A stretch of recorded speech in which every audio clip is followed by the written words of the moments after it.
Cool. So let's start with what is the core problem that your talk is addressing? In seeds, for seed companies, you're not selling something that people can use immediately. Like if you have to learn how to grow something from seeds. I think that's one of the main challenges is the customer and the type of product that we're selling requires a lot of education to be successful. But if you educate those people, then they can become customers for life because like you gave them a gift of showing them something that is has been for all of history so fundamental when we learned how to grow like agriculture and how we've gotten away from that. So I think that, Why should people care about this problem right now? wow, I think that's why right now, because I think trust is at an all-time low. I mean, I don't know the data on that, but when you connect authentically to your audience and your users and are honest with them about the issues that they're facing, you're not trying to hide behind some jargon. I think that people feel when a user is saying something that's inauthentic or authentic. So I think authentic communication with your customers in a support setting in all settings really is the answer to staying close to your customers, building that loyalty based on real human connection and trust. Awesome. And what do you think is the risk if teams or leaders are ignoring the issue? And I think people will turn to other customers, other companies to provide that service. That's what I'm doing. And in my own personal life and with vendors that support my business, if they are not listening and taking in my feedback and then making changes related to that, then I'm looking for a different partner. how have you personally experienced this challenge? I have a team that I'm working with, and one of the team members wasn't really delivering at the level that I expected, and he basically got defensive when I confronted him with it. I'm not going to be working with him in that way any longer.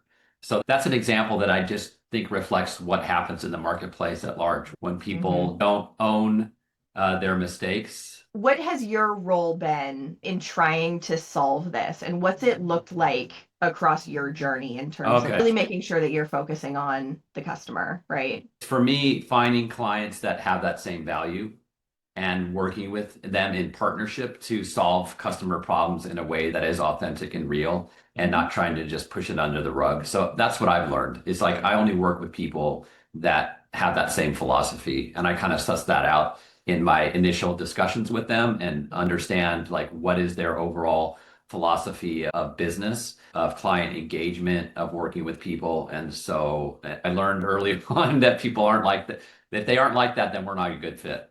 Yeah. And it's nice to know that we have that choice. We have that agency who we want to work with.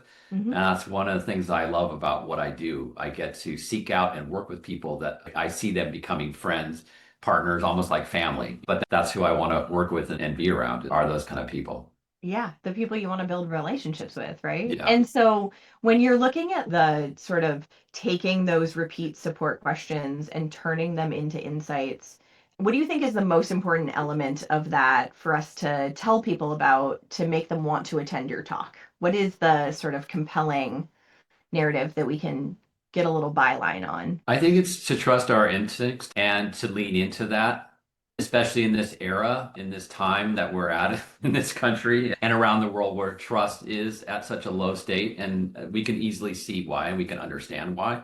So if we all lean into that together, we're not only improving our relationship with our clients and our customers, but the overall just cultural discourse by taking that on ourselves. And so it's interesting because I'm doing this in my own life. Why should someone attend your talk? I think they'll learn to see customer support a little differently rather than sometimes it's just annoying because people can be annoying and ask questions that they could either get the answer to themselves if they took a little more effort or they just have an attitude.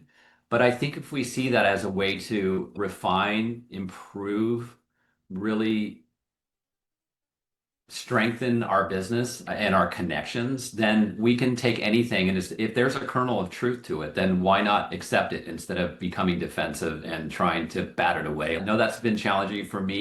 E-commerce checkouts aren't the easiest thing to deal with, and people have a lot of complaints about that. And we do really try and take our customer, those things to heart and learn from them so we can improve not just for them, but for everybody.